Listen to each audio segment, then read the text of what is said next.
Good morning. Welcome to IG's early morning call. It's Thursday, 16th of November. Let's take a look at the headlines as we wait the start on what looks like could be a slightly softer open to the European equity markets on this penultimate trading day of the week. We continue to monitor what's happening with the commentary around US interest rates and indeed interest rates around the Western world. We've seen a drop today on many of the Asia Pacific indices, and we've got this, as I say, slightly lower start penciled in for the beginning of today's trade. If you look at the IG platform, you can see across some of the individual stock indices on the way down. In amongst some of the stocks to watch today, we got numbers out this morning from Burberry. It's warned it's unlikely to achieve revenue guidance if the weaker demand continues, but we got some good positive stories as well across the UK, including Aviva and also a buyout of Hotel Chocolat. US earnings, late last night we saw a near 12% drop in Cisco shares. It's cut its full year forecasts, and we've got Walmart trading as of yesterday's close at an all-time record high. This is an all-session stock like Cisco on the IG platform, and you can trade Walmart when it comes through with its earnings report around about midday today, UK time. Look at volatility on the way down. We were talking a couple of days ago about this drop, and we were saying with the intraday declines that we saw on Tuesday this week, taking us down to levels not seen since the 15th of September. So we're now building on that 2-month low for volatility, which means that it's a risk-off type day. But that's not really going to be the case, I don't think, necessarily. Risk-on type of day, I beg your pardon. But I think more often than not, you're going to see traders trying to sell this market. You can see a small red candle here, but more importantly, look at the shape of the candle yesterday with this big punch high yesterday all the way up to 75.40. Then came the sell-off late in the session yesterday, and we saw the cash close a little bit higher than where we are at the moment yesterday. So we are looking for a slightly lower start, despite the fact we've got some interesting stock stories to follow up on the London markets.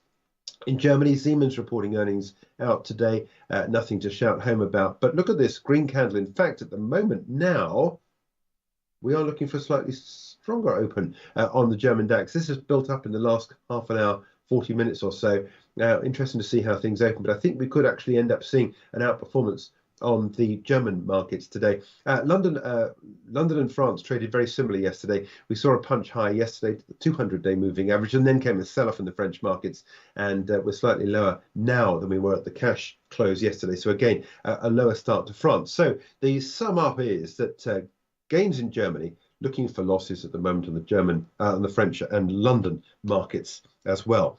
Let's take a look at what's been happening overnight in the Asia Pacific markets, where we've seen losses for all the major indices. Not a massive margin of decline. That is apart from if you look at what's happening in Hong Kong, the Hang Seng Stock Index down almost 1.2%. We are still around about an hour or so worth of trade left there to go today on the cash session. S&P ASX 200 in Australia down 0.2%. It was an interesting day yesterday on the US markets. We started off with gains, and we saw what was ended up to be a day of gains on expectations the Fed is going to cut interest rates possibly by May next year.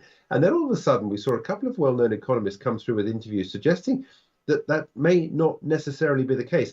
And I did wonder whether perhaps maybe it might be a little bit too dovish, talking about May next year, by the time we could well see the US markets begin to expect an interest rate cut. But then look what happened yesterday. Look at the gains that we saw on the previous day, a spike higher to levels on the S&P 500 not seen since September this year, September the 1st, to be precise. And then came a little bit of a mini sell-off. Now we've got a green candle opening up the 24-hour markets today. At the moment, we don't have anything of any major importance to come before the bell today, apart from Walmart earnings. And also numbers out as well in terms of weekly jobless claims and industrial production in the States, which I'll cover in just a minute. We're settling at 4,500 on the S&P 500. Just wanted to show you what's happening on the tech-heavy NASDAQ, because yesterday, intraday, we saw the highest print on this market that we've seen since the 12th of January 2022. So we are at, what's it, almost what, 23-month highs as of yesterday's intraday trade, and then came a sell-off on the NASDAQ, indicating that perhaps maybe people have overbought this market. MACD still pointing up. And today we've just got a little bit of a retracement in the last 18 hours or so on the NASDAQ on the 24-hour market. So this trend's still in place. And it'll be interesting to see if we can get a candle close beyond the 15,930. If you do, then there's not much stopping it then all the way on to a record high, 16,769. I'm not suggesting that's going to happen because I think there are a lot of headwinds to come. But I certainly do think that if more evidence comes through in terms of economic data to suggest that the Fed is looking a little bit more dovishly on the economic outlook for monetary policy, if we do get that, I can then see a candle close beyond there. And then it's lift off potentially for some of these tech stocks on the market. Let's take a look at some of the economic data out today. Australian jobs coming through stronger than expected. It's been an interesting few days, actually, for the foreign exchange markets, dominated once again by the US currency, which I'll show you in a minute. But the Australian unemployment rate rising to 3.7% in October, as expected. Unemployment change 55,000. Expectations have been for 20,000 jobs. So it was a bit of a mixed day. Let me just show you what's happening with the Australian dollar against the Kiwi. The Aussie rising.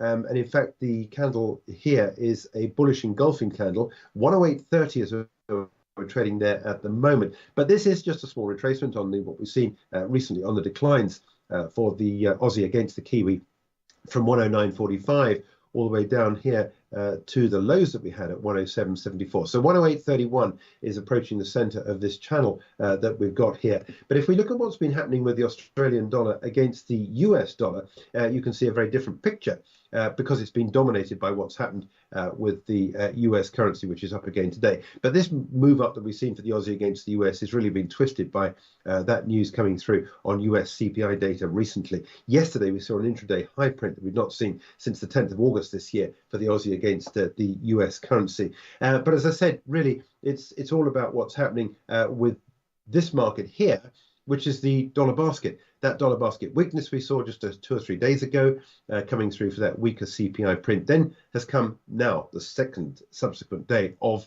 gains for the US dollar. But if you look at this in the longer term picture, you can see this rolling over here, this new lower low print. I suggest possibly maybe in the longer term, we do actually see some opportunities here to further sell the dollar. And indeed, this is exactly what the momentum index is telling us down here. The MACD is indicating to us that we've got momentum building on the downside. And what this means is it means you end up with this stair pattern on the way down, and you get this sort of thing.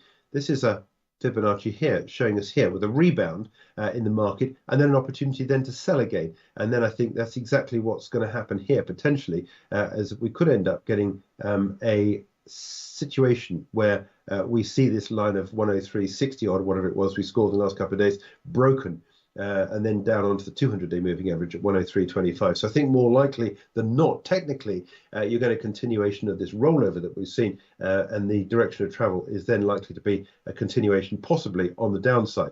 Does it come to pass? Well, we'll have to see some fundamental evidence to suggest that there is a reason to sell the dollar. But at the moment, at least, despite the fact we've got the second day in a row of gains, I think the downside potentially for the dollar continues to exist. Euro dollar trade, second day in a row of losses. Is there anything out today that could well stir a dollar trade? Well, yes, possibly. We've got initial jobless claims. Expectations are there for 220,000. I think we've got a graphic to show you here, the expectations that we're looking for here for the 1:30 release. Angeline will cover this in the Beat the Street webinar this afternoon at 1:30 p.m. UK time on the IG platform. She'll also be covering the industrial production number. The October consensus there is for a small drop month on month. Now, let's take a look at some of the stock stories out this morning. One of the big stock stories I think that could well move the markets, expect potentially a rise of something like around about 170% today for Hotel Chocolat. Look at the way it's been traveling recently. Hive Bidco, this is a subsidiary of Mars Group, which is a privately owned company, has reached an agreement on the terms to buy Hotel Chocolat for 375 pence. This is the dotted line up here. Now, no evidence, no hint of any indication of a potential bid for the business. This is one of the advantages, I think, of a company being bought by a private company, which is what Mars is because it's owned still by the Mars family. Each Hotel Chocolat share will be worth 375 pence. Under this deal, 169.8% premium to yesterday's closing price. As an alternative to the cash offer, Hotel Chocolat shareholders can elect to receive one unlisted share of Class B stock of Bidco. It'll be called a rollover share. Bidco is a private equity company, basically, which has been used by Mars to buy up businesses. This will be called a partial share alternative. So if you do own the stock of Hotel Chocolat, you have two options. You accept a 375 bid, which is 169.8% premium to the price you were holding yesterday. Or alternatively, you can elect to get a share, this rollover share in Hive Bidco. Interesting deal. Certainly, we're going to see a massive gain at the start of today's trade for Hotel Chocolat. I suspect this bid won't be beaten, which is obviously why Mars has chosen this massive premium. And I suspect it's just basically, let's get it over and done with, deal done. By the end of today, we'll get people saying, yep, I'll take the money and run, and we'll end up seeing Hotel Chocolat taken off the market. So, big stock story there to watch out for. Another one to watch out for, but in a completely different reason, is Burberry out this morning with a shot across the bows about its outlook. It's been hit by the global slowdown in luxury spending. It had forecast a double-digit growth for the current financial year and says this morning it's unlikely now to meet its revenue forecast if weaker demand persists. Operating profits 223 million. Operating margins 15.9%. But it says basically there is now a noted slowdown in this market. We're not getting that from the likes of Richemont or LVMH yet, but I suspect it could well start to build up if this is replicated across the sector. Now, if you look at the Burberry share price, you can see quite clearly here the direction of travel. In the last few days, we've been trading at levels that we've not seen since September 2022. And that's going to be an interesting area to watch out for. So I suspect if you want me to tell you where the price target would be on a short trade, 16.51. We're opening at 17.39. Your stop's got to go above what's around about the 1800 level, I suspect. But you could make a little bit of money on the downside if we see a downside reaction to the share price, which I suspect is probably almost certainly what we are going to get. Let's take a look at another share price. Aviva looking good. Yesterday, we saw the highest print we've seen in a couple of weeks. But in fact, if you go back even further, it was the highest intraday print since the 24th of May this year. General insurance gross written premiums up 13%. We've got UK business very good, up 15%. Canadian business up 11%. Retirement sales, now this includes individual annuity volumes up 2%. High interest rates means that people going into retirement might want annuities. So this is a good area of sales. Wealth net inflows 6% up to 6.4 billion. Controllable costs down 1% to 2 billion. Pretty good numbers out, generally speaking. But we've seen this rise recently in Aviva shares. Part of it is on evidence of a strengthening and a solidity to pricing now. When you get these big events occur, such as the big wind and rain events, the weather events we've seen, catastrophes, you get a hardening in rates, and companies like Aviva do well out of that, very defensive in its way. Now, we've got a rising line of support here to watch out for. So if you're long on this, your stop goes down here, which is actually below the 200-day moving average. So you'll stop at about £4 a share. It'll open at 413. Price targets up here at the highest we saw recently at 426. Looking good for Aviva at the beginning of today's session.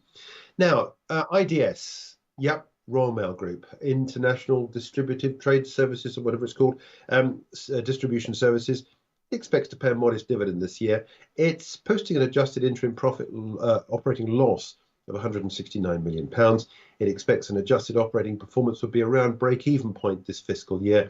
It's received another attack recently from Watchdog, the BBC consumer programme, because people aren't receiving their post on time, which is what the IDS or Royal Mail agreed to when it went public.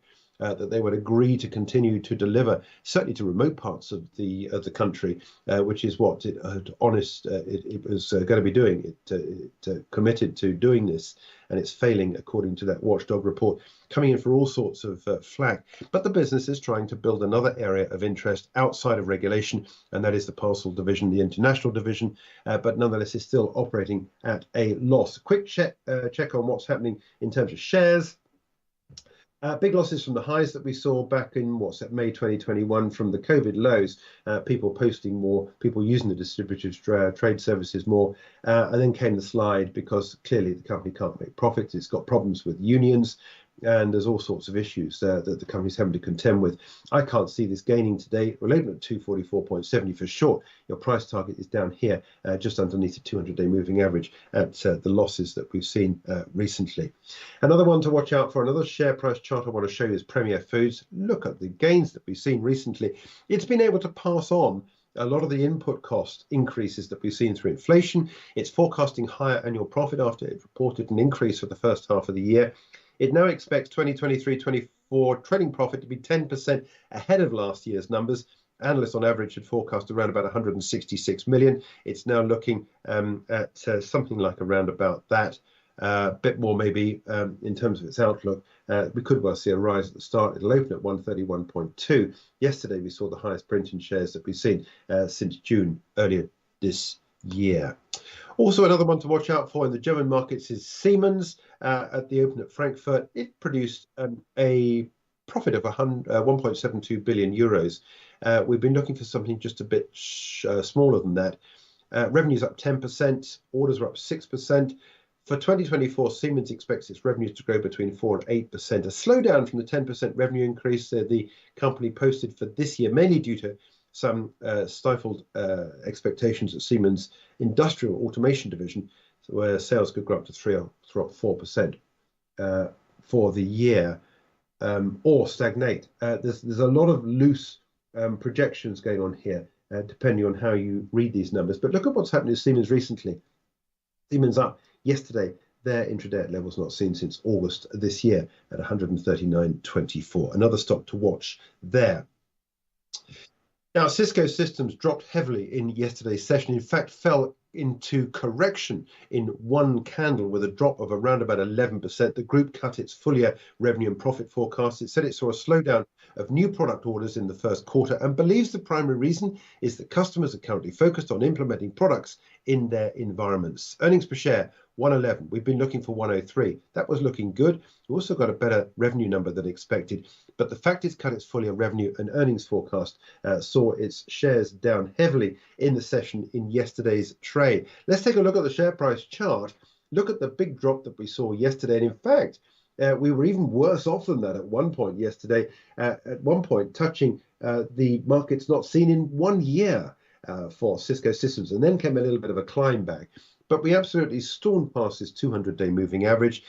Excluding items, Cisco expects revenue between $53.8 and $55 billion, adjusted per share of a range for EPS 387 to 393. The company previously forecast better than expected numbers than that, and that's the way we got that sell-off. In fact, closing all sessions on the IG platform down at 47.40. This stock is expected to take something like around about 11% off its overall value when shares get underway later on Wall Street.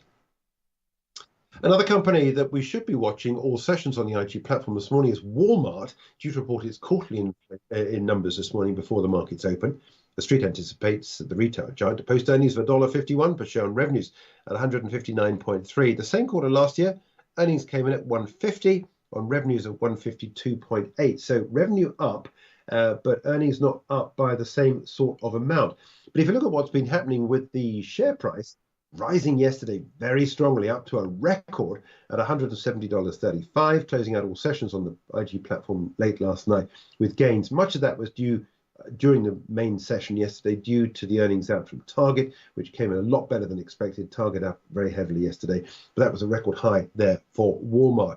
Investors will be looking for a shift on consumer behavior, online shopping trends, and any information on physical store performance to help gauge the health of its bricks and mortar segment. Walmart shares currently trading, as I say, at a record high, opening at 9 o'clock this morning. You'll be able to get a chance to take a trade bite on that due this morning. Earnings out around about midday. Meanwhile, Gap, let's take a look at what we're expecting there. Earnings after the close tonight, earnings per share 17 cents on revenues of 3.6 billion. It's not an all session stock. I won't show you the chart on the IG platform, but basically it's another stock to watch in the retail sector today. Let's move on, take a look at what's happening in oil. We've got this falling line of resistance, which I was talking about yesterday, which has held up really nicely. Third day in a row of losses, and I suspect we're now headed down to this 79.17. If you're short at 80.35, your stock goes above the 200-day moving average at around about the 82.60 level, and 79.17 is your price target. Candle closed below there. You're then down to this next line of support down here at 87.07. That's Brent prices. Let me just talk a little bit more about the EIA, because yesterday it resumed publishing weekly data after a two-week hiatus. The administration was upgrading its systems. Crude oil inventories rising by 3.6 million barrels last week, Gasoline stocks falling by 1.5, distillates down by 1.4 million. That rise in stocks for gasoline fuel stocks there indicating a lower trend in yesterday's session. I want to take you back to the chart and take a look at what's happening with spot gold. It is up today, and in fact it has just broken beyond the close of yesterday's candle, 1966.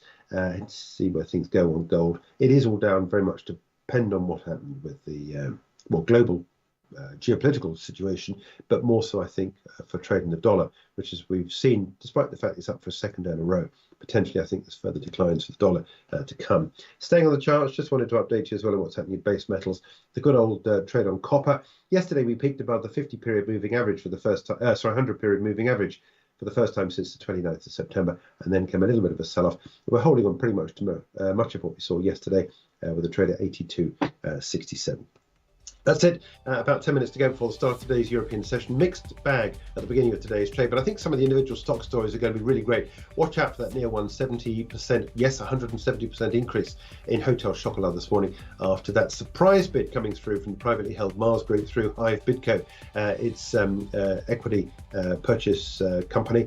And also watching as well the likes of earnings and reaction there in the markets in today's trade from the likes of Aviva, Burberry, almost certainly going to be a down stock story today, and Premier Foods here in the London markets. Also watching out for Siemens in Germany. We're back at 10:30 with Charting the Markets.